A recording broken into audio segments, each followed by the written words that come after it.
الحمد لله رب العالمين والعاقبة للمتقين والصلاة والسلام على نبينا محمد وعلى آله وصحبه أجمعين أما بعد يا أيها الذين آمنوا اتقوا الله حق تقاته ولا تموتن إلا وأنتم مسلمون يا أيها الناس اتقوا ربكم الذي خلقكم من نفس واحدة وخلق منها زوجها وبث منهما رجالا كثيرا ونساء واتقوا الله الذي تساءلون به والأرحام إن الله كان عليكم رقيبا يا أيها الذين آمنوا اتقوا الله وقولوا قولا سديدا يصلح لكم أعمالكم ويغفر لكم ذنوبكم ومن يطع الله ورسوله فقد فاز فوزا عظيما أعوذ بالله من الشيطان الرجيم بسم الله الرحمن الرحيم إن الله يحب التوابين ويحب المتطهرين وقال النبي صلى الله عليه وسلم لا يقبل الله صلاة أحدكم إذا أحدث حتى يتوضأ رب اشرح لي صدري ويسر لي أمري واحلل عقدة من لساني يفقهوا قولي۔ برادران اسلام، دینی ملی بھائیوں، اللہ رب العالمین کا بے پناہ شکر اور احسان ہے کہ اللہ تعالیٰ نے ہم تمام کو دین کی کچھ بنیادی باتیں سیکھنے کے لیے اللہ کے اس مقدس گھر کے اندر اکٹھا فرمایا۔ اللہ رب العالمین ہماری اس مجلس کو مفید بنائے۔ درود و سلام نازل ہوں اللہ کے بھیجے ہوئے تمام نبیوں پر، بالخصوص ہم سب کے آخری نبی جناب محمد رسول اللہ صلی اللہ علیہ وسلم پہ۔ حضرات، پہلے یہ واضح کر دینا چاہتا ہوں کہ یہ کوئی عمومی خطاب یا عمومی درس نہیں ہے، بلکہ یہ تربیتی درس ہے۔ تربیتی درس کا مطلب یہ ہے کہ جیسا کہ شیخ نے ابھی ذکر کیا، کچھ روزمرہ کے مسائل جن کا جاننا ہمارے لیے ضروری ہے، انہی میں سے چند ایک چیزوں کا تذکرہ ابھی آپ کے سامنے کیا جائے گا۔ اور اعلان میں یہ بتایا گیا تھا کہ وضو اور نماز سے متعلق مسائل بیان کیے جائیں گے۔ تمہیدی طور پہ ہم اور آپ یہ بات جان لیں کہ اسلام کے آدھا ایمان ہے، تو طہارت دو معنی میں استعمال ہوتا ہے۔ ایک معنی ہے معنوی طہارت۔ معنوی طہارت کا مطلب یہ ہے کہ آدمی کا دل پاک ہو، آدمی کا دل شرک کی غلاظت اور اسی طرح سے بدعات کی نجاست سے محفوظ ہو۔ سب سے زیادہ زور ہمیں معنوی نجاست کو دور کرنے کے لیے دینا ہے۔ اسی لیے آپ دیکھیں، پیارے نبی صلی اللہ علیہ وسلم نے مکی زندگی میں 13 سال تک یہی کام کرتے رہے کہ لوگوں کے دلوں کو نبی کریم صلی اللہ علیہ وسلم نے شرک کی آلائشوں سے پاک کیا۔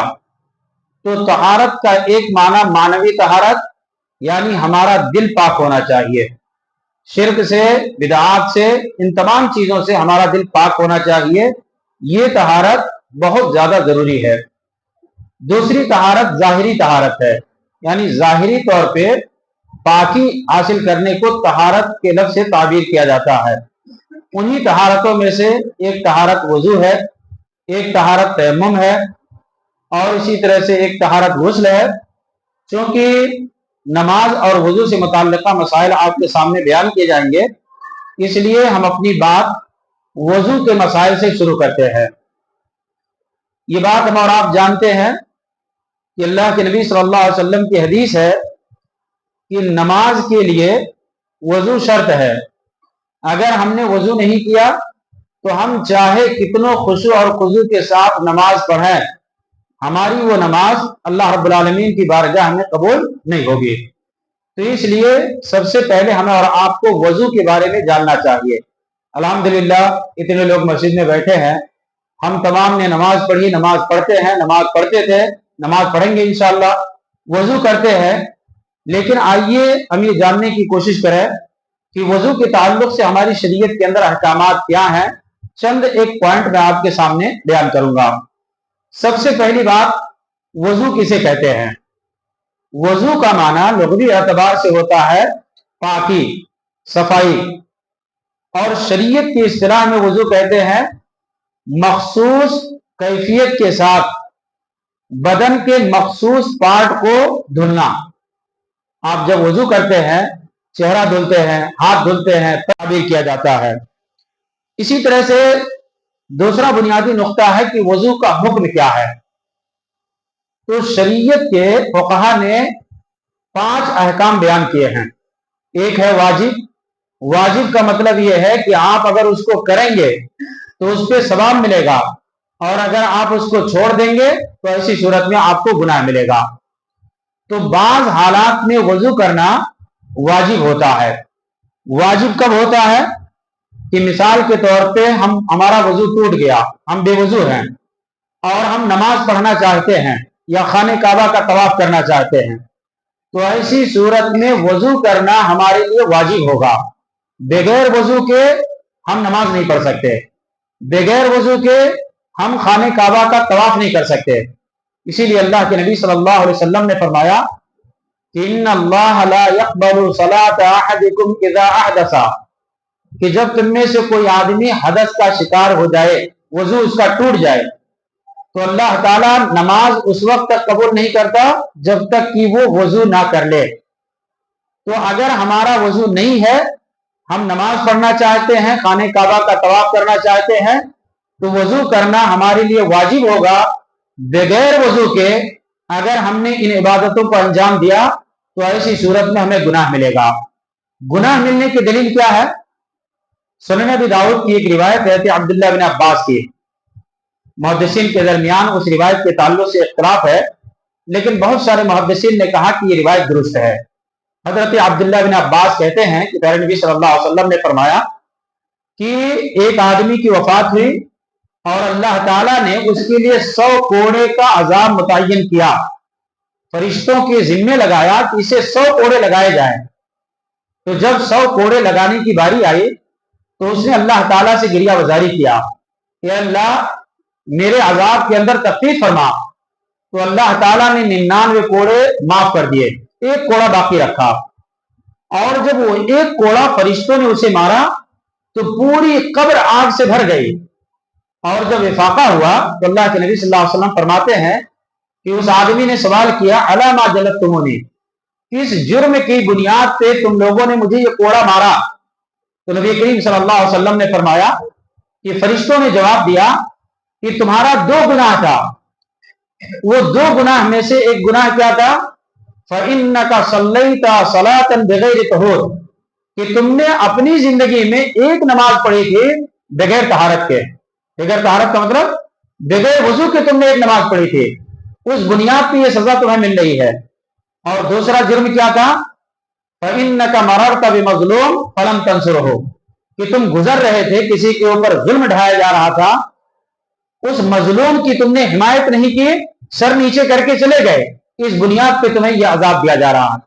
तो पता ये चला कि अगर हमारे पास वजू नहीं है, वजू टूट गया, नमाज पढ़ना चाहते हैं या खाने काबा का तवाफ करना चाहते हैं, तो वजू करना हमारे लिए वाजिब और जरूरी होगा।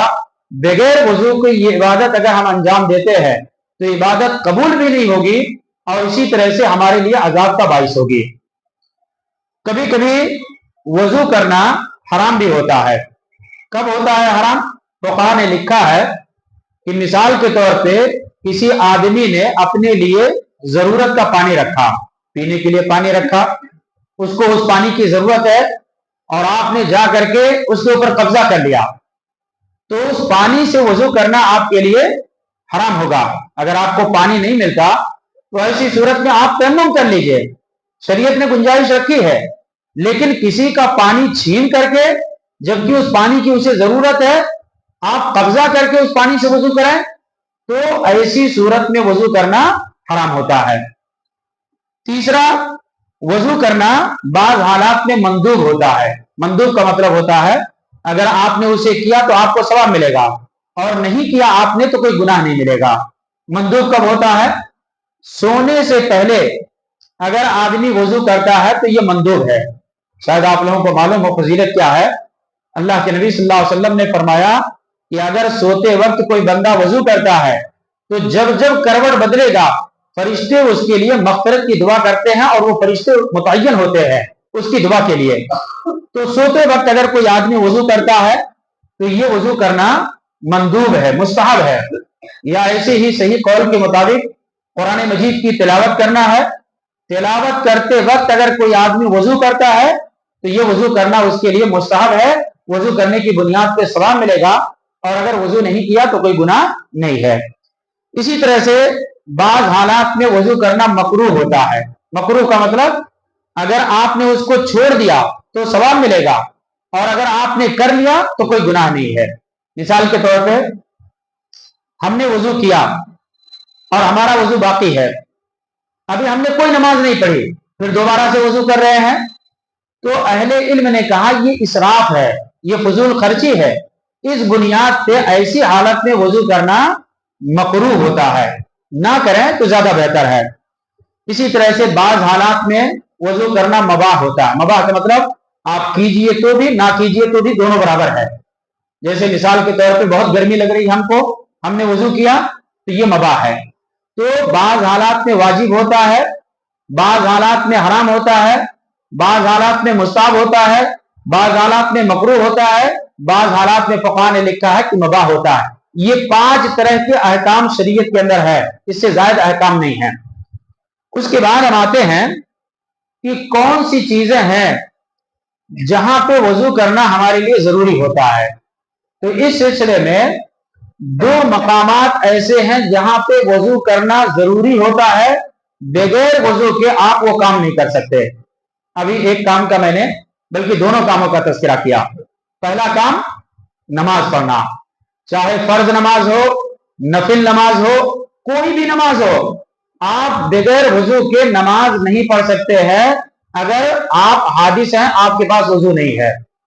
دوسری جگہ طواف کرنا، خانہ کعبہ کا طواف، طواف آدمی بغیر وضو کے نہیں کر سکتا ہے۔ حدیث کے اندر آتا ہے کہ طواف بھی نماز ہی کی طرح سے ہے۔ فرق کیا ہے؟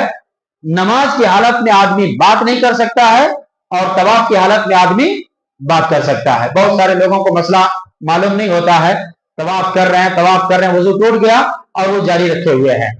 آپ کا وضو ٹوٹ گیا، فوراً آپ وضو خانے جائیں، وضو کر کے آئیں، جتنا آپ نے چکر لگایا ہے اس کو کنسیڈر کرتے ہوئے پھر وہاں سے شروع کریں گے۔ تو طواف کے لیے بھی وضو شرط ہے، نماز کے تمام احکامات اس کے اوپر لگ بھگ لاگو ہوتے ہیں۔ تو اتفاقی طور پہ یہ 2 جگہیں ہیں جہاں پہ وضو کرنا آدمی کے لیے واجب ہوتا ہے، بغیر وضو کے ان دونوں کاموں کو نہیں کر سکتا۔ اس کے بعد آئیے ہم دیکھتے ہیں کہ کون سی ایسی چیزیں ہیں جن کی بنیاد پہ وضو ٹوٹ جاتا ہے۔ کم از کم یہ ہم کو معلوم رہنا چاہیے کہ کن وجوہات کی بنیاد پہ ہمارا وضو ٹوٹتا ہے، تاکہ ہمیں اس طرح کی عبادت کرنا ہو تو وضو کریں۔ تو آپ احادیث کی روشنی میں دیکھیں تو چند ایسی چیزیں ہیں جن سے وضو ٹوٹ جاتا ہے۔ ان میں سے پہلی چیز ہے ما خرج من السبیلین، پیشاب اور پاخانے کے راستے سے کوئی بھی چیز اگر نکلے تو اس سے وضو ٹوٹ جاتا ہے۔ ان دونوں راستوں سے کوئی بھی چیز اگر نکلتی ہے اور آپ کو یقین ہے کہ یہ نکلی تو ایسی صورت میں وضو ٹوٹ جائے گا۔ صبح کی بنیاد پہ کوئی مسئلہ نہیں ہوتا۔ صحیحین کی روایت، اللہ کے نبی صلی اللہ علیہ وسلم کے سامنے ایک آدمی کی شکایت کی گئی کہ اللہ کے نبی، فلاں آدمی جب نماز پڑھتا ہے تو اپنے پیٹ میں کسی طرح کی آواز محسوس کرتا ہے، اسے ایسا لگتا ہے کہ اس کا وضو ٹوٹ گیا، ہوا خارج ہو گئی۔ تو اللہ کے نبی صلی اللہ علیہ وسلم نے فرمایا وہ اپنی نماز نہیں توڑے گا کب تک؟ جب تک کہ ہوا خارج ہونے کی آواز نہ سن لے یا بو محسوس نہ کر لے، تب تک وہ اپنی نماز کو نہیں توڑے گا۔ کیوں ایسا؟ یقین کے لیے، کیونکہ ظاہر سی بات ہے شیطان ہمارا دشمن ہے۔ نماز کی حالت میں ہم ہوتے ہیں تو شیطان آ کر کے وسوسہ ڈالتا ہے کہ تمہاری نماز ٹوٹ گئی، تمہارا وضو باطل ہو گیا، تو آدمی کو اس طرح سے پریشان کرتا ہے۔ تو اس لیے اللہ کے نبی صلی اللہ علیہ وسلم نے فرمایا کہ جب تک یقین نہ ہو جائے تب تک آدمی کا وضو نہیں ٹوٹتا، وہ اصل کے اوپر باقی رہتا ہے۔ اسی طرح سے یہ مسئلہ بھی سمجھتے چلیں کہ اگر حالت نماز میں کسی کا وضو ٹوٹ گیا ہوا خارج ہونے کی بنیاد پہ، تو ایسی صورت میں وہ فوراً نماز توڑ دے گا۔ ایسا نہیں ہے کہ وہ نمازیوں کے ساتھ رہے گا، سلام پھیرنے کے بعد جا کر کے وضو کر کے نماز پڑھے گا، نہیں، وہ فوراً نماز توڑ دے گا۔ اور نبی صلی اللہ علیہ وسلم نے فرمایا کہ اپنے ناک پہ ہاتھ رکھ کر کے وہ باہر چلا جائے گا، اس کو کوئی چھیڑخانی نہیں کرے گا، اس کو جانے دے گا، اور وضو کر کے آئے گا۔ تو ایسا نہیں ہے کہ جتنی رکعت اس نے پڑھی ہے وہ کنسیڈر کرے گا، نہیں، پوری نماز باطل ہو گئی اس کی۔ وہ واپس وضو کرنے جائے گا اور آ کر کے نئے سرے سے امام کے ساتھ شامل ہوگا اور نماز ادا کرے گا۔ تو ایک چیز یہ ہے. دوسری چیز ہے جو نواقض وضو میں ہے مس الذکر. آدمی بغیر کپڑے کے بغیر کسی پردے کے حائل کے اپنی شرمگاہ کو چھو لیا تو اس کا وضو ٹوٹ جاتا ہے. نبی کریم صلی اللہ علیہ وسلم کی حدیث ہے من مس ذکرہ فلیتوضا کہ جس نے شرمگاہ کو چھو لیا تو اسے وضو کرنا ہے. تو کپڑے کے اوپر سے اگر کوئی آدمی چھوٹا ہے تو اس سے کوئی فرق نہیں پڑتا, وضو اس کا باقی رہتا ہے. اگر کپڑے کے حائل ہوئے بغیر ڈائریکٹ ہاتھ لگا دیا تو ایسی صورت میں اس کا وضو ٹوٹ جاتا ہے. اسی طرح سے تیسرا ہے آدمی کی عقل زائل ہو گئی, آدمی ہوش و حواس کھو بیٹھا تو اس کا وضو باطل ہو جاتا ہے. اب یہ دو طرح سے ہوتا ہے. ایک طرح یہ ہے کہ آدمی بے ہوش ہو گیا, اس کو ہوش و حواس نہیں ہے تو ایسی صورت میں اس کا وضو باطل ہو جاتا ہے. دوسری صورت ہے کہ آدمی سو گیا, اسی لیے حدیث کے اندر آتا ہے کہ انسان اگر سو جاتا ہے تو اس کو احساس نہیں رہتا کہ اس کا وضو باطل ہے یا وضو برقرار ہے. تو اگر آدمی سو گیا, گہری نیند سو گیا تو ایسی صورت میں اس کا وضو باطل ہو جاتا ہے. اب سونے کا بھی پیمانہ ہے. سونے کا پیمانہ یہ ہے کہ آدمی مثال کے طور پہ بیٹھا ہے اور بیٹھ کر کے اس کو گہری نیند نہیں آتی, اونگ آتی ہے, خالی ہوش و حواس باقی رہتے ہیں, تو ایسی صورت میں اس کو وضو کرنے کی ضرورت نہیں ہے. اللہ کے نبی صلی اللہ علیہ وسلم کے زمانے میں صحیحین وغیرہ کی روایات ہیں کہ صحابہ مسجد میں بیٹھ کر کے نبی صلی اللہ علیہ وسلم کا انتظار کرتے تھے حتی تخفق رؤوسہم, یہاں تک کہ ان کے سر جھکنے لگتے تھے اونگ کی وجہ سے, لیکن وضو نہیں کرتے تھے. تو اگر آدمی بیٹھا ہے, اونگ رہا ہے, ہلکی نیند ہے, اس سے ہوش و حواس اس کا برقرار ہے تو وضو نہیں ٹوٹتا. لیکن اگر کوئی آدمی بیٹھے بیٹھے گہری نیند سو لیتا ہے تو اتنی گہری نیند اگر اس کی ہو رہی ہے کہ آدمی کو ہوش و حواس نہیں رہتا تو چاہے وہ بیٹھ کر سوئے چاہے لیٹ کر کے سوئے اس کا وضو باطل ہو جاتا ہے. تو یہ دو صورتیں ہوتی ہیں. اس کے بعد چوتھی صورت جہاں پہ وضو ٹوٹ جاتا ہے وہ ہے اونٹ کا دودھ پینا. اونٹ کے دودھ پینے سے صراحت کے ساتھ ہے کہ آدمی کا وضو ٹوٹ جاتا ہے اور آدمی کو وضو کرنا چاہیے. صحیحین وغیرہ کے اندر روایات موجود ہیں. تو یہ چند وہ چیزیں ہیں جن کی بنیاد پہ آدمی کا وضو ٹوٹ جاتا ہے, اس کو نئے سرے سے وضو کرنا ہوگا. اسی طرح سے آئیے ہم دیکھتے ہیں کہ مکمل جو ہم وضو کرتے ہیں وضو کا طریقہ کیا ہے. مختلف روایات کے اندر ہے, یہ تفصیل موجود ہے. خاص طور سے حضرت عثمان رضی اللہ تعالیٰ عنہ سے ایک روایت آتی ہے صحیح بخاری اور مسلم کے اندر, اس کے اندر مفصل طریقہ موجود ہے کہ وضو آدمی کیسے کرے گا.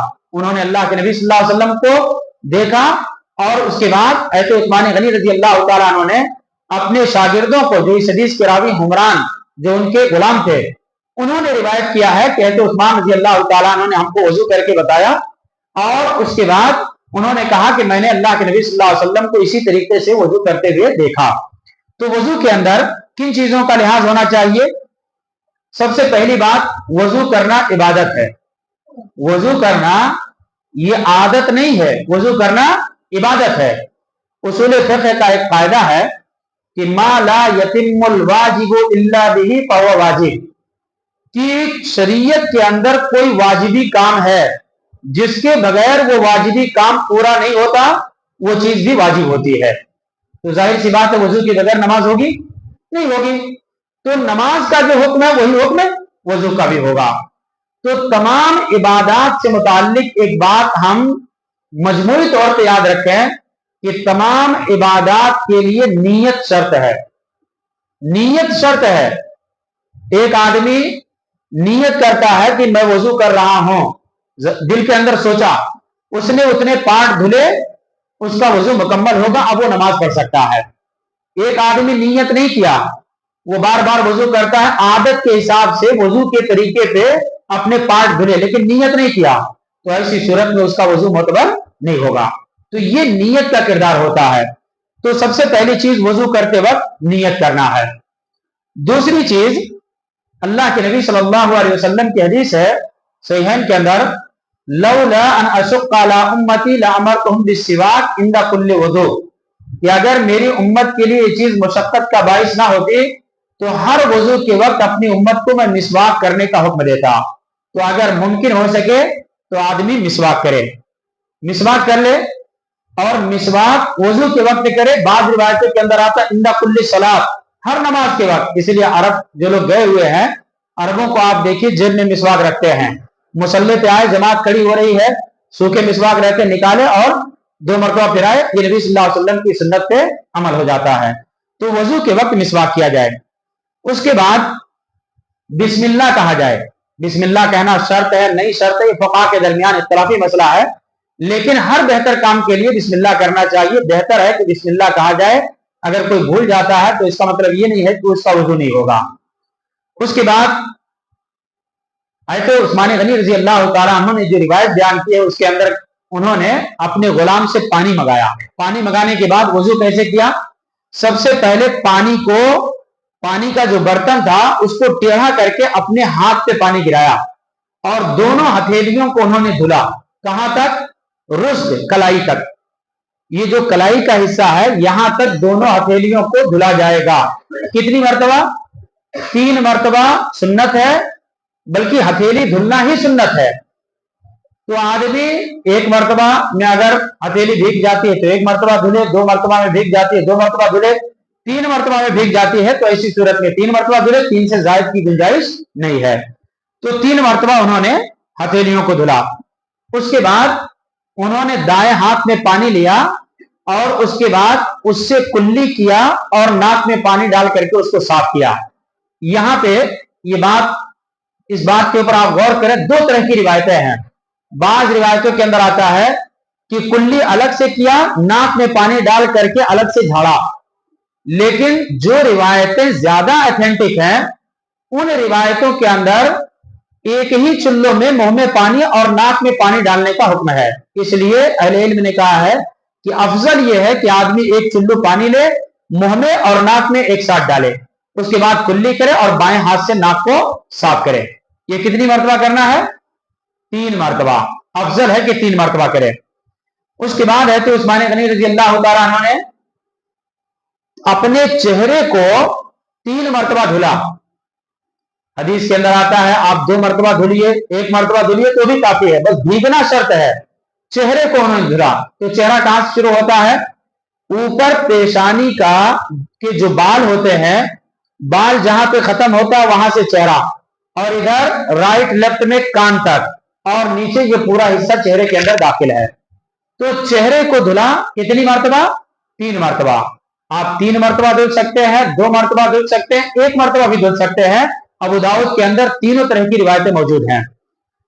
3 मर्तबा चेहरा धुलने के बाद ये एक मसला इजाफी है कि अगर किसी आदमी की दाढ़ी घनी है, ऐसा लगता है कि चमड़े तक पानी नहीं पहुंचा, तो ऐसी सूरत में वो खिलाल कर सकता है। खिलाल का मतलब अंगुलियां आप डाल करके आप चमड़े तक पहुंचाए ताकि वहां तक तर हो जाए।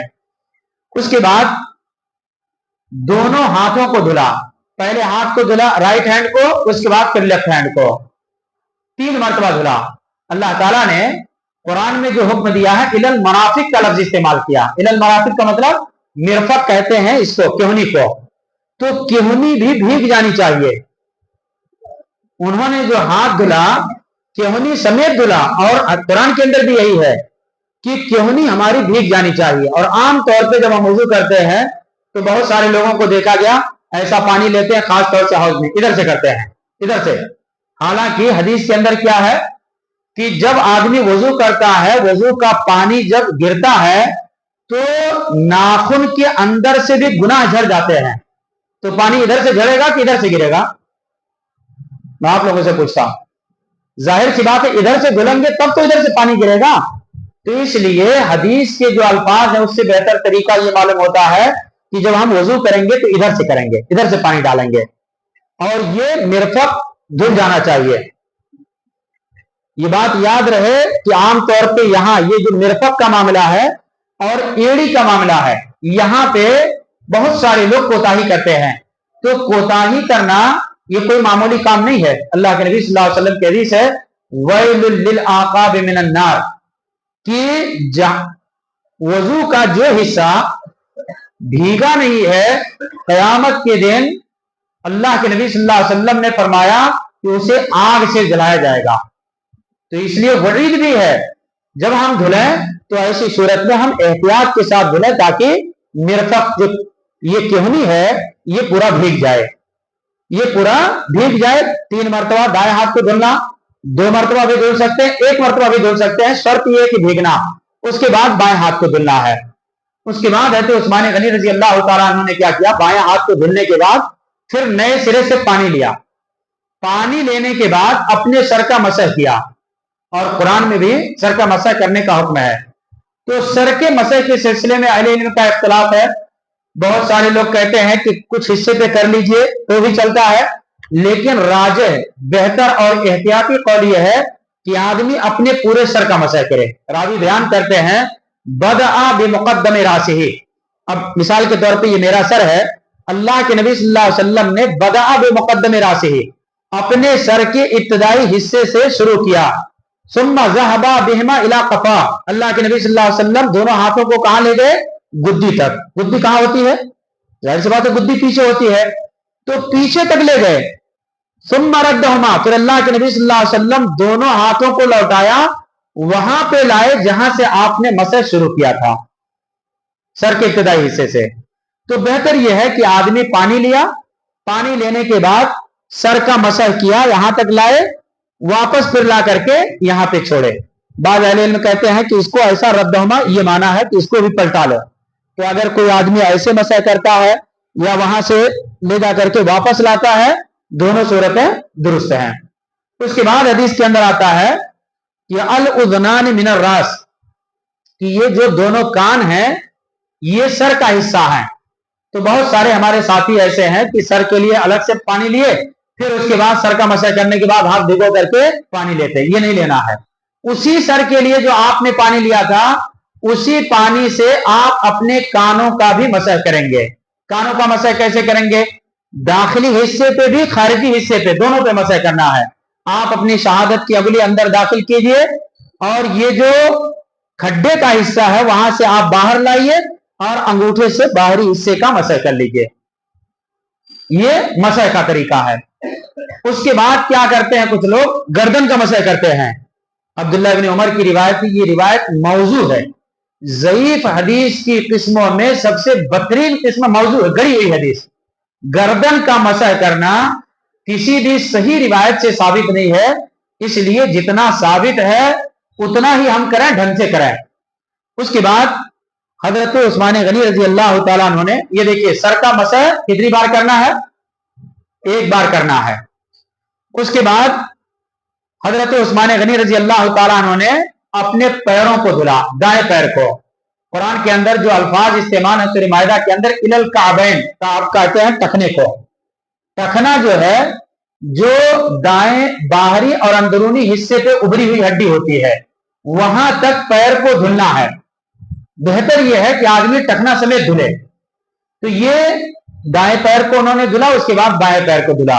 ये वजू का तरीका था जो हजरत उस्मान गनी रजी अल्लाह तआला अन्हु ने बयान किया अपने गुलाम को, बुखारी की हदीस है। और उसके बाद उन्होंने कहा कि नबी करीम सल्लल्लाहु अलैहि वसल्लम ने सेम ऐसे वजू किया, और आपने फरमाया मन तवद्दअ नहवा वुज़ूइ हाज़ा, जिसने मेरी तरह से वजू किया, सुम्मा सल्ला रकातैन, फिर वजू करने के बाद 2 रकात नमाज पढ़ी खुशू और खुजू के साथ, तो फजीलत क्या है, वो फेरा लहू मा तक़द्दम मिन ज़ंबी, तो उसके पिछले तमाम गुनाहों को अल्लाह ताला माफ फरमा देता है। तो जब हम वजू करें तो ऐसी सूरत में वजू उसी तरीके से करें जिस तरीके से प्यारे नबी सल्लल्लाहु अलैहि वसल्लम ने बताया, क्योंकि जब ये इबादत है तो इबादत उसी तरह से होनी चाहिए जिस तरह से हमारे नबी सल्लल्लाहु अलैहि वसल्लम ने बताया है। उसके बाद हम आते हैं, वजू के अंदर कुछ चीजें फराइज हैं। फराइज का मतलब कंपलसरी उनको धुलना है, बगैर उन कामों को किए आपका वजू मुतबर ही नहीं होगा। उनमें से पहली चीज क्या है, चेहरा धुलना। और चेहरे के अंदर मुंह भी है, नाक भी है, इसलिए हदीस के अंदर सराहत है कि मुंह में और नाक में पानी डाल करके उसको साफ करते थे। अल्लाह के नबी सल्लल्लाहु अलैहि वसल्लम से ये तरीका साबित है। तो चेहरा धुलना, मुंह और नाक की सफाई करना।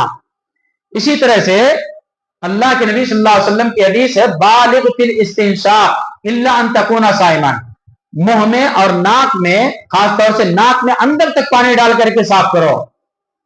जब रोजे से होंगे तो एहतियात करेंगे, नहीं तो आम हालात में अंदर तक पानी डाल करके हमें साफ करना चाहिए।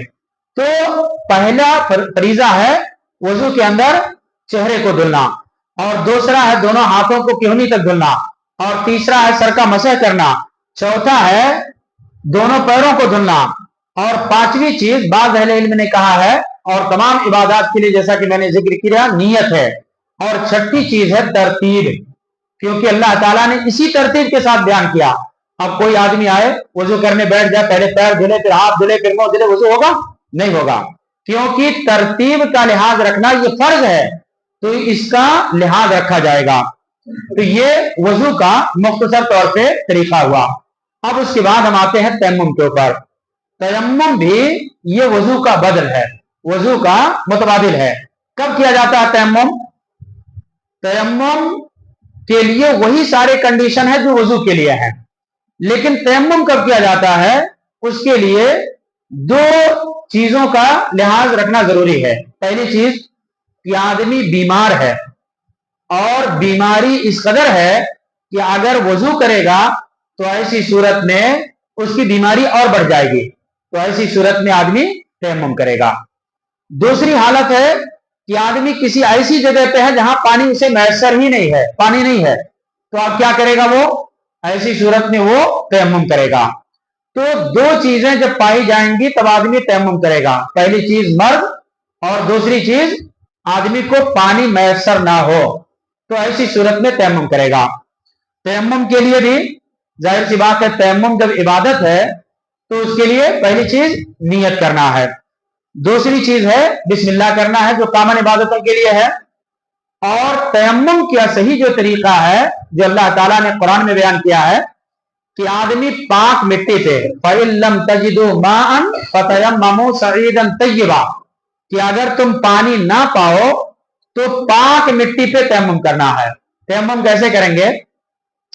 हम अपने दोनों हाथों को पाक मिट्टी पे एक मरतबा मारेंगे। दो मरतबा की भी रिवायत अबू दाऊद के अंदर वो ज़ईफ़ रिवायत है, सही रिवायत बुखारी की, ज़रबतन वाहिदा, एक जरबा मारेंगे। एक जरबा मारने के बाद हम हाथों को रगड़ लेंगे, और अगर मिट्टी ज्यादा लग गई है तो उसको फूंक लेंगे। उसके बाद अपने चेहरे पे मसह करेंगे, फिर बाएं हाथ से दाएं हाथ की पुष्ट पे, दाएं हाथ से बाएं हाथ की पुष्ट पे। इतना है, बस ये काफी है आपके तयम्मुम के लिए। दलील क्या है मैं वो हदीस भी आपके सामने पेश कर देता हूं।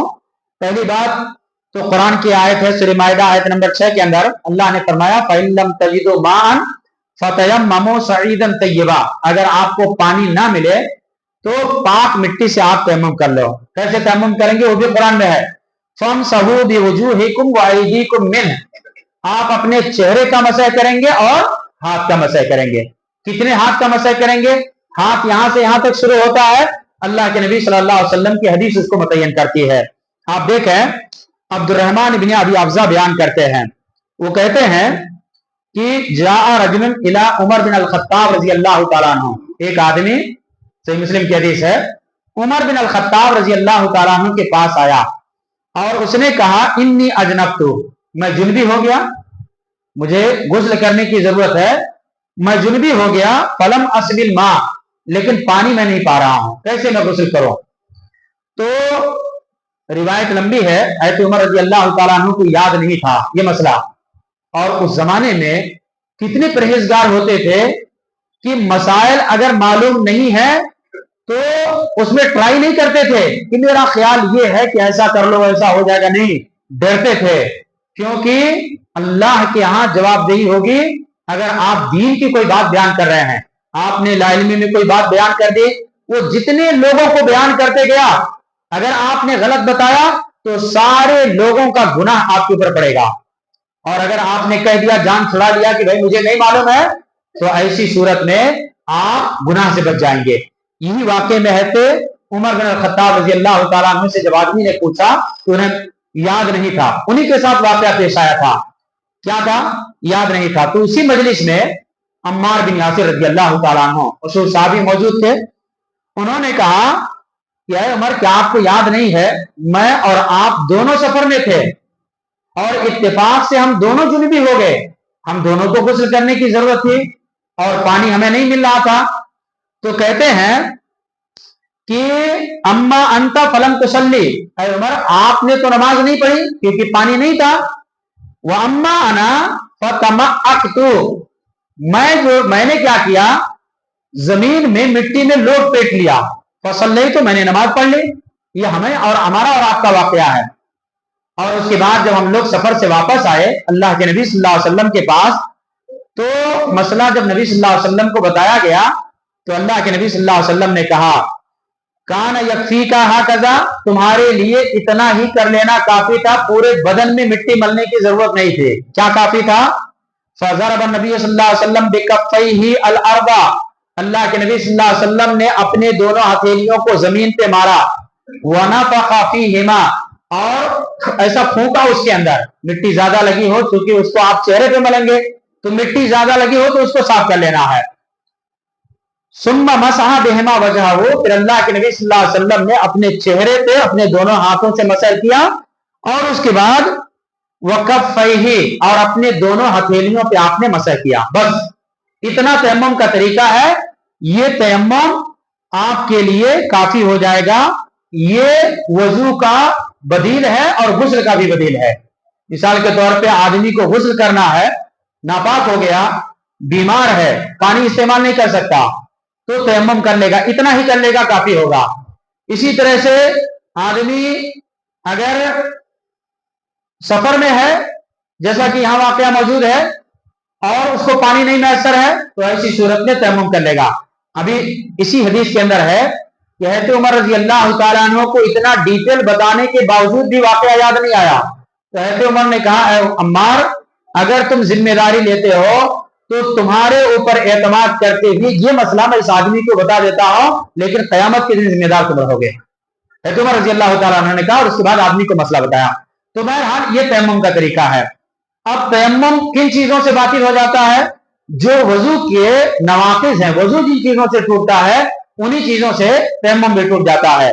और इसी तरह से एक और चीज इसके अंदर आप ऐड कर लेंगे कि हम तयम्मुम कब करेंगे? जब बीमार हों। अगर बीमारी खत्म हुई तो ऐसी सूरत में फिर तयम्मुम हमारे लिए बाकी नहीं रहता, हमको तयम्मुम करने के बजाय वजू करना पड़ेगा। या हम सफर में है, पानी हमारे पास नहीं है, हम तयम्मुम कर रहे हैं, लेकिन जैसे ही पानी मिल गया आपको, आप तयम्मुम नहीं करेंगे, आप वजू करेंगे। तो ये चंद मसाइल वजू और तयम्मुम से मुताल्लिक हैं। एक मसला और भी मैं आपके सामने रखना चाहूंगा, उसके बाद अगर किसी भाई को कोई सवाल है तो इस हवाले से पूछ सकते हैं। बसा औकात ऐसा होता है कि एक आदमी का के बदन में कहीं पे जख्म होता है। जख्म का मतलब मिसाल के तौर पे सर पे चोट आ गई है, तो ऐसी सूरत में अब उसको गुस्ल करना है। क्योंकि गुस्ल हमारा मौजू नहीं है, मैंने वजू का तज़किरा किया था, लेकिन अब उसी के ज़िम्न में आ गया तो ये बात आपके सामने रखना चाहूंगा। उसको गुस्ल करना है, तो ऐसी सूरत में क्या पूरे बदन पे गुस्ल करेगा? नहीं, बाकी आज़ा जो धुलने लायक है वहां पे आदमी पानी डालेगा, गुस्ल करेगा, और जिस हिस्से पे पानी नहीं डाल सकता उस हिस्से पे क्या करेगा? मसह करेगा।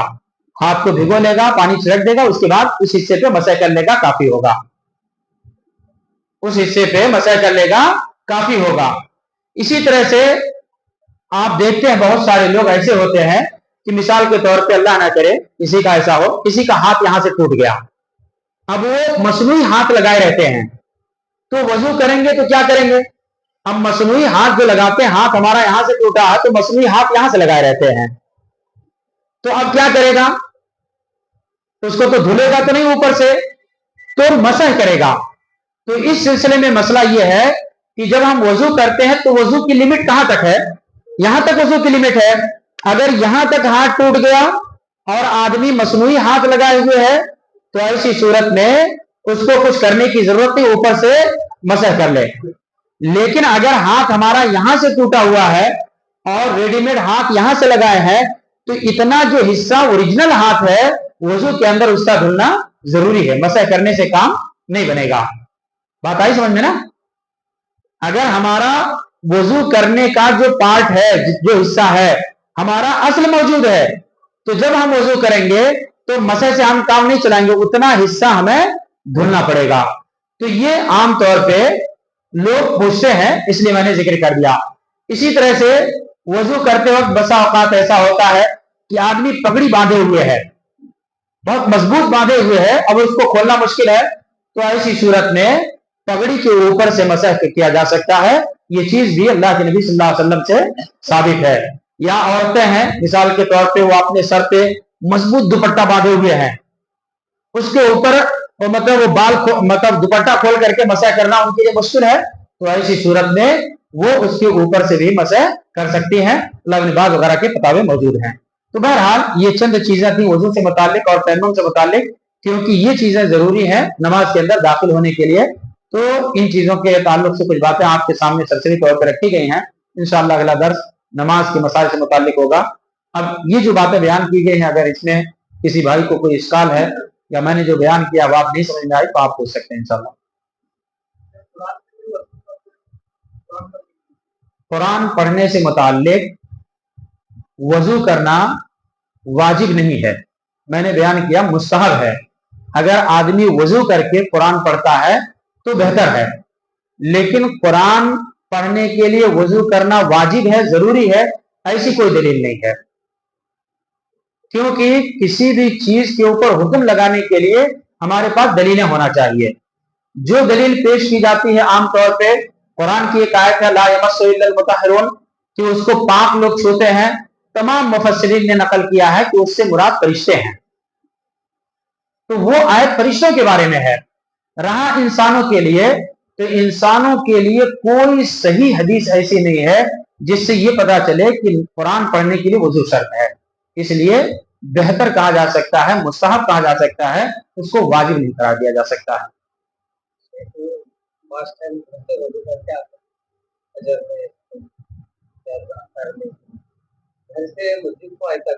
कानों में कई रकात पड़ती, जैसा कि बाहर गाने बज रहे या कोई गाली गलौज कर रहे, अब रकात पड़ती शिकायतें हो, उनकी हालत में एक मस्जिद में आए तक का वजू रहता है।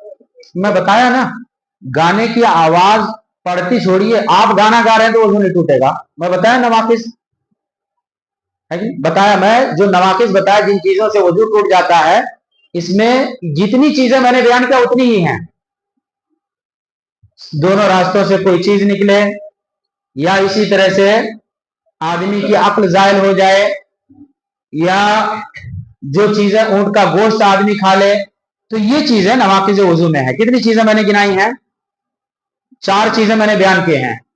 दोनों रास्तों से कोई चीज निकले, बगैर पर्दे के आदमी शर्मगाह को छू ले। तीसरी चीज है कि आदमी की अक्ल जायल हो जाए। 2 तरह से अक्ल जायल होती है, यानी आदमी बेहोश हो गया या नींद में हो गया। चौथी चीज मैंने बताई है ऊंट का गोश्त खाने से। इसके अलावा कोई चीज नाकिज वजू नहीं है। बहुत सारे लोग मशहूर कर दिए हैं कि बदन से कोई खून निकल गया तो वजू टूट जाता।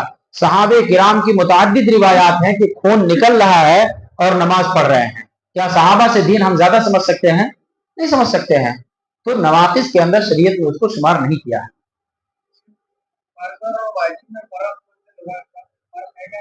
देखिए, मुहद्दिसीन की निगाह में फर्ज और वाजिब के दरमियान कोई फर्क नहीं है। जो फर्ज है वही वाजिब है। अलबत्ता अहनाफ के यहाँ फर्ज और वाजिब के दरमियान फर्क है। फर्ज का दर्जा ऊंचा है, उसके बाद दूसरे नंबर पे वाजिब है उनके यहाँ। यानी शरीयत के जो अहकाम हैं 5 हैं, और अहनाफ उसको 7 कैटेगरी में तकसीम करते हैं। तो फर्ज और वाजिब ये अलग अलग वो शुमार करते हैं। मुहद्दिसीन की निगाह में फर्ज और वाजिब दोनों एक दर्जे की चीजें हैं। शरीयत के अहकाम मैंने बताया, वाजिब इसी का नाम फर्ज है, करेंगे तो सवाब, नहीं करेंगे तो गुनाह, जैसे नमाज। दूसरा है मुस्तहब, मुस्तहब, मंदूब, सुन्नत, ततव्वु, कई नाम है इसका। आपने किया सवाब की नीयत से तो सवाब मिलेगा, छोड़ दिया तो कोई गुनाह नहीं है। तीसरा है हराम, अल्लाह की फरमाबरदारी के लिए आपने उसको छोड़ दिया तो सवाब, और अगर किया तो गुनाह, जैसे शराब। चौथी चीज है मकरूह, आपने उसको छोड़ दिया तो सवाब, और अगर कर रहे हैं तो कोई गुनाह नहीं।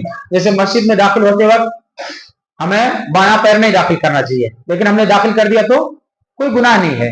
لیکن نہیں داخل کیا تو ثواب ملے گا۔ پانچویں چیز ہے مباح۔ مباح مطلب کیا کہتے ہیں، نہ کوئی نیکی ہے نہ کوئی گناہ ہے، جیسے ہم غسل کرتے ہیں، کھانا کھاتے ہیں، آرام کرتے ہیں، تو یہ مباح چیزیں ہیں۔ یہ 5 طرح کے احکام شریعت کے اندر ہمیں ملتے ہیں۔ واجب اور فرض یہ محدثین کی نگاہ میں دونوں ایک درجے کی چیزیں ہیں، فرق نہیں ہے اس کے اندر۔ احناف کے یہاں فرق ہے۔ اور کوئی بات؟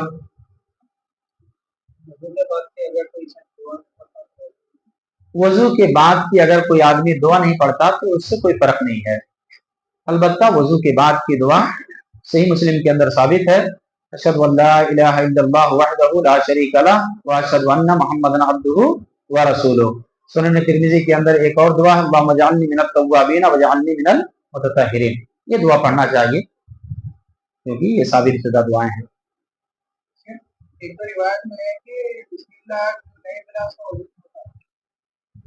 دیکھیے وہاں پہ اہل علم نے بحث کیا ہے کہ مکمل نماز نہیں ہوگی، مکمل وہ عبادت نہیں ہوگی، مطلب اس عبادت کے اندر کچھ ثواب کے اندر کمی آ جائے گی، یا صرف سے عبادت ہی نہیں ہوگی۔ اس سلسلے میں فقہا کے درمیان اختلاف ہے، لیکن ایز اے شرط اس کو ماننے کے لیے تمام لوگ متفق نہیں ہیں۔ اس لیے میں نے جو مجموعی جمہور کی رائے ہے وہ میں نے آپ کے سامنے رکھی ہے۔ بہتر ہے کہ آدمی پڑھے، لیکن اگر کوئی نہیں پڑھا تو ایسا نہیں ہے کہ اس کا وضو نہیں ہوگا۔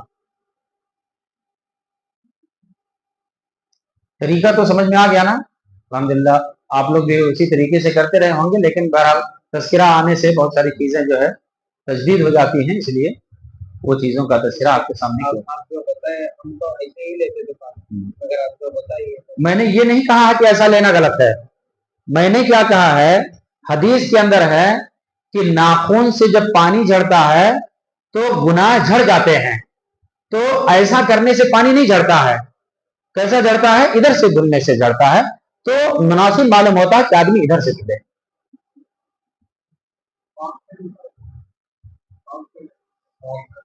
ساکس پہ مسح حضرت علی رضی اللہ تعالیٰ عنہ کی روایت ہے۔ اب دیکھیے جو موزہ ہے، اچھا سوال انہوں نے کیا، اگر ہم موزہ پہنے ہوئے ہیں تو ایسی صورت میں اس کے لیے ایک کنڈیشن یہ ہے کہ ہم نے وضو کر کے موزہ پہنا ہو، وضو کر کے ہم نے موزہ پہنا ہو۔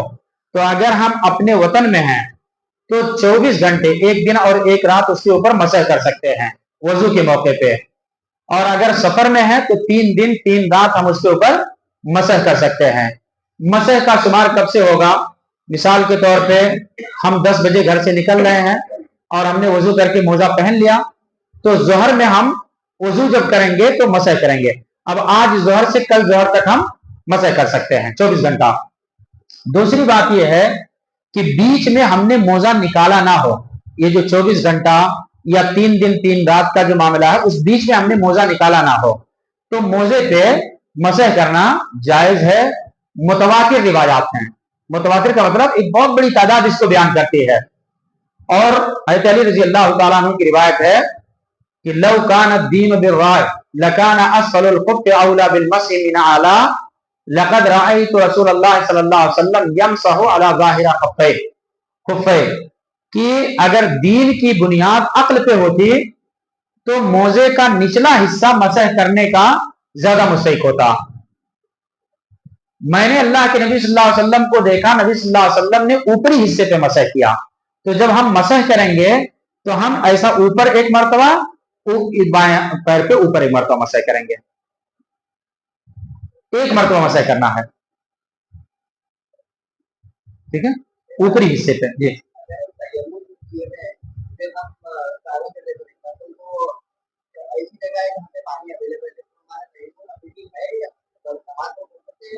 تیمم آپ نے کیا ہے اور اس کے بعد آپ نماز پڑھنے جا رہے ہیں، وہاں پانی اویلیبل ہے تو آپ وضو کریں گے، پانی ملتے ہی وہ ختم ہو جاتا ہے، بتایا میں لاسٹ میں، عذر ختم ہوتے ہی اس کا مسئلہ ختم۔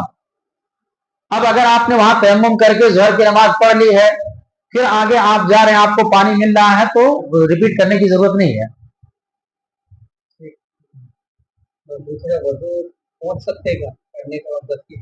بالکل پوچھ سکتے ہیں، وضو پوچھنے کی کوئی ممانعت نہیں ہے، वजू करने के बाद आदमी पोंछ सकता है, उससे कोई हर्ज की बात नहीं है।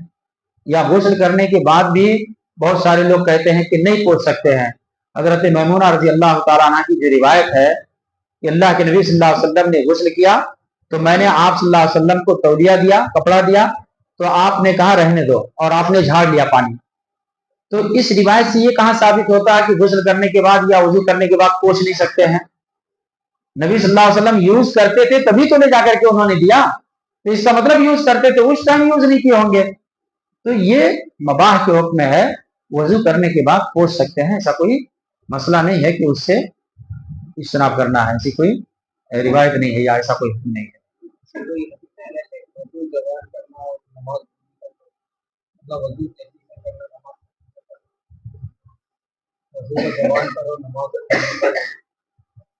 नहीं नहीं, ये हदीस नहीं है, ये हो सकता है किसी का कौल हो। नमाज को भी जवान ही करके करना है, नमाज को क्यों बूढ़ी करेंगे? वजू भी सलीके से करना है।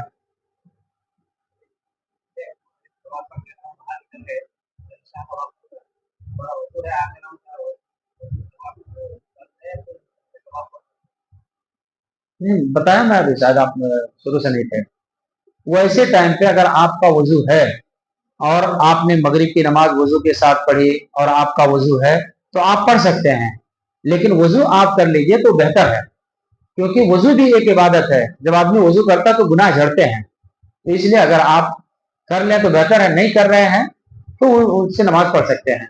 एक वजू के जरिए से कई नमाजें पढ़ी जा सकती हैं। वजू के कुछ मुतफर्रिक मसाइल थे जो औरतों से मुताल्लिक है, तो यहाँ बयान करने की जरूरत नहीं है, ठीक है।